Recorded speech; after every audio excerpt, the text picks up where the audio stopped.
Hello, guys. Welcome back to SWS Boxing. Today I've got Dean Dodge on. He is 9 wins, 2 defeats, one draw. And my first question for you is, how did you get into the sport of boxing? It was a long time ago when I was playing football, probably about 11 years old. I think we broke up for a season break sort of thing. I think the league was done, and the coach told me to go down for extra fitness and go down to the boxing club and give that a go. And then ever since then, I stuck at it. Yes. So did you have an amateur career then, mate? Yes, I think I had about 48 amateurs, winning about 35. Got to the national semis as a schoolboy. Done.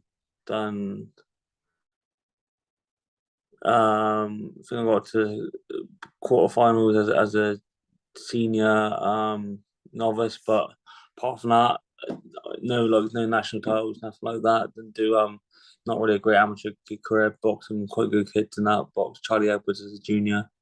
Um, and boxing all right lads. There's a few names on my amateur card that are pretty decent. Yeah. And of course, at professional level, you've because your last fight, there's been loads of pullouts, wasn't there? Because you weren't meant to fight Bellotti, were you? No, that's right. I was meant to fight a lad from London. Forgot his name, and then I Dennis was meant to fight. Home, is it? That's it. Yeah, Dennis Wahomey. I was meant to fight him, but he pulled out for some personal reasons. I think he had something going on at home with his family, and then I was meant to fight Ryan Wheeler, which would have been a brilliant showdown for the Southwest, and he pulled out with an injury or something, which was gutting, and which left me with Mr. Bellotti. Yes. But even you did, at least you fought for the title and you deserved it. Because was that a bit hard? Because you kept changing opponent. Was that difficult? Um, nah, just it is it is what it is, sort of thing. The only difficulty was that the level of opponent was a little better than what I was fighting at. So he was like European level, or fought at European level. Yeah. So it was a big jump. Um, and I think it was a long camp for me. I think I was in camp since December. I think I had to make the weight like once or twice before that as well, so which was a little bit annoying, but like, it is one of them things. It is what it is, sort of thing. Yeah. I think he's going to vacate the southern area to push on for like a British or something I've seen. Okay, cool. Yeah, I think the southern area was being fought by two lads on a Mo Pryor show, but that fell through. I don't know what reason that was for. I think it was Jeff Ford versus Mace Reed. But Rueg. Rig, yeah, but that never went ahead. So I don't know what happened with that. Yeah, so yeah. No, I think Mace got COVID. I'm not sure. Okay. Yeah, but anyway, you're still in this title picture, even though you lost to Belot. You've lost your last two fights, unfortunately, but you're still in this Southern Area title picture. Yeah, definitely. Do you have any idea when you'll be returning to the ring? Um, Hopefully, beginning of next year. Hopefully February sort of time. I had a really bad injury.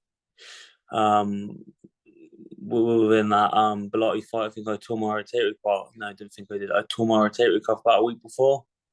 So I pushed on through that Bellotti fight. And then after that, I went and got a tennis elbow, which was a horrible pain. I mean, the rotator cuff that took about 3 months, 3.5 months to heal, and then I went and got a tennis elbow, which I'm sort of still sort of recovering now from, but it's um, it's not that bad to the point where I can't punch a bit no more. I can punch, and I'm back training.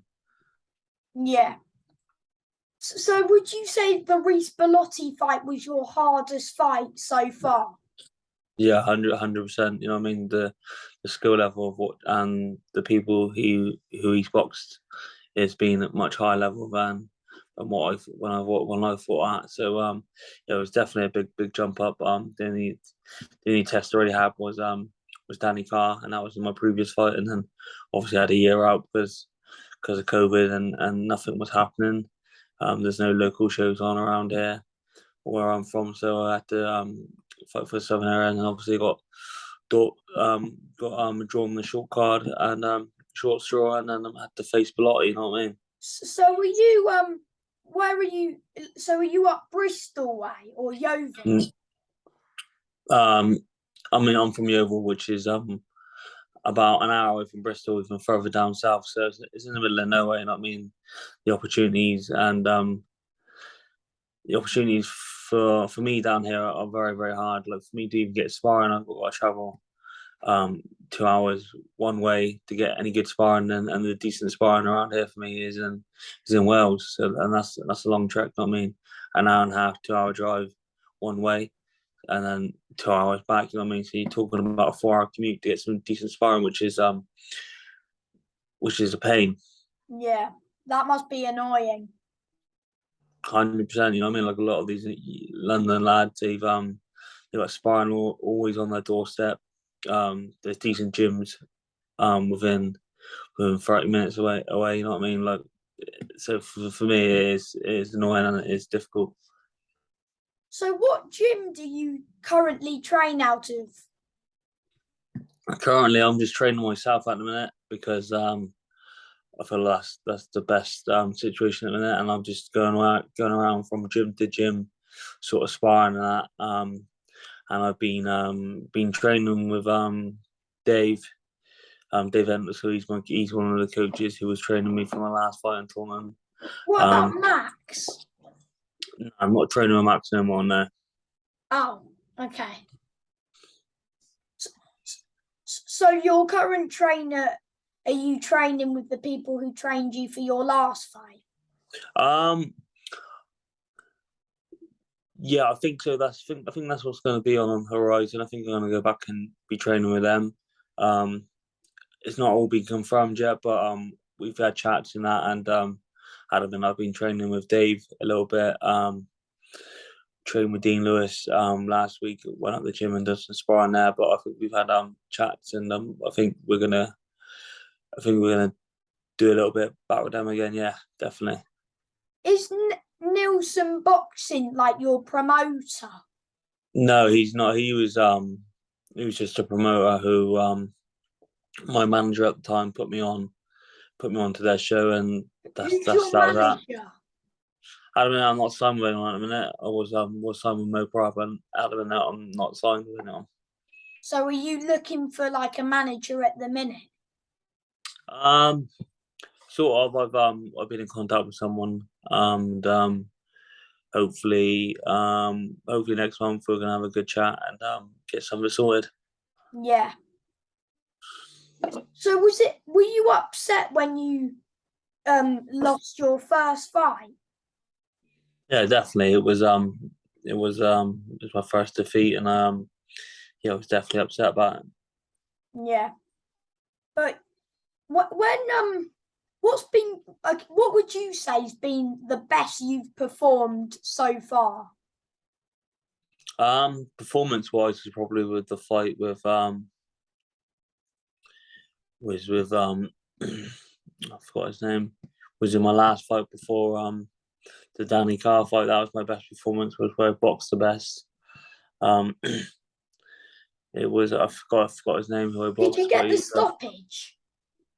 no, he didn't know. That was I think that might have been a fight beforehand where I got the stoppage.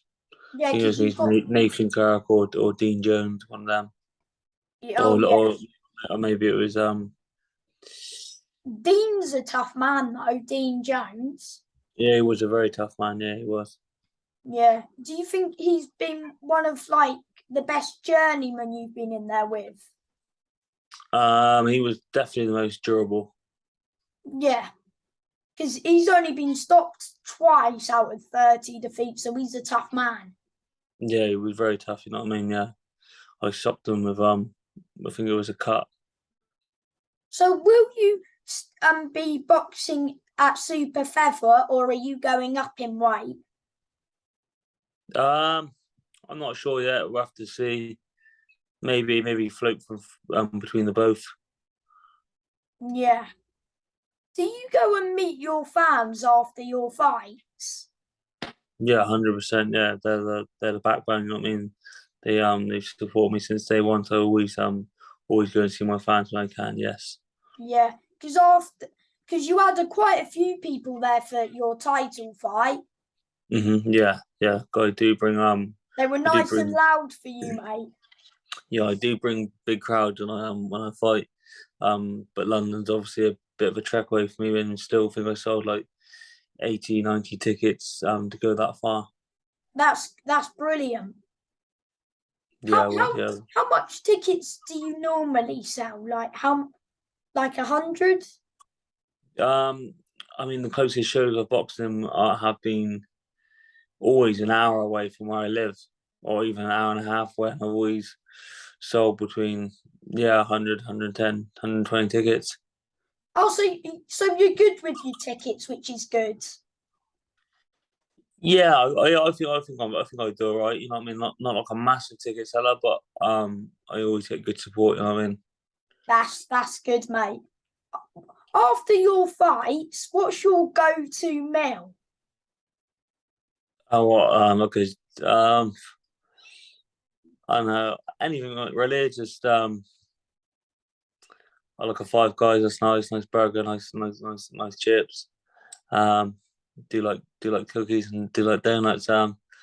Anything really. You know what I mean? Just anything from not the ordinary, but to be honest, my diet and I eat what I want. Just just watch the calories. That's what I do.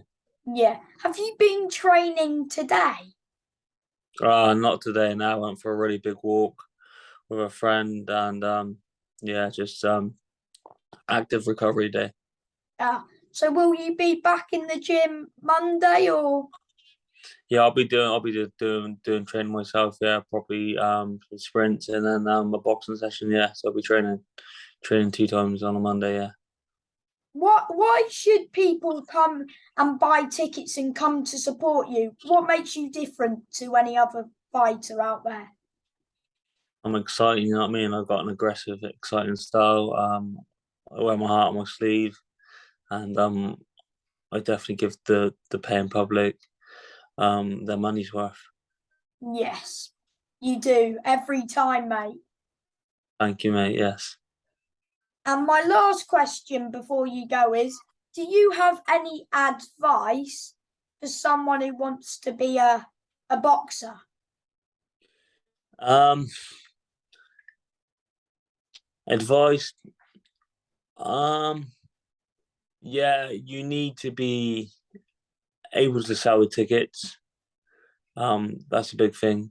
Able to sell tickets. What, Have so promote your fight a lot? Like, promote. Yeah, maybe. Yeah, it's hard to say. Like I wouldn't really change anything different in my career, but the hardest thing about being a boxer is getting the sponsorship. Because when you get to my level, you know what I mean. Like you're a title contender. You need to not be working. Like so, I try carry on working as I do as when I can work, I do. But you need to really need to be full time boxing. You know what I mean? So the advice I would give someone is trying to get a big backing, trying to get a lot of sponsorship, trying to get people people behind you so they can invest in you to give you financial support so you don't have to worry about working and worry about paying bills. yes, mate. And do you want to shout out anyone, like any sponsors or your manager or anyone who's helped you in your career so far? Yeah, so definitely want a big shout out to Penrose Scaffolding of Yeovil. They've backed me since day one, and they're my only sponsor at the minute now, which is a blessing. You know what I mean? So a big shout out to Penrose Scaffolding of Yeovil. Yes. And thank you for your time, Dean. And let's go and get the Southern Area title in the new year, mate. Yes, mate. Yes, definitely, 100%. Thank you. Bye, mate.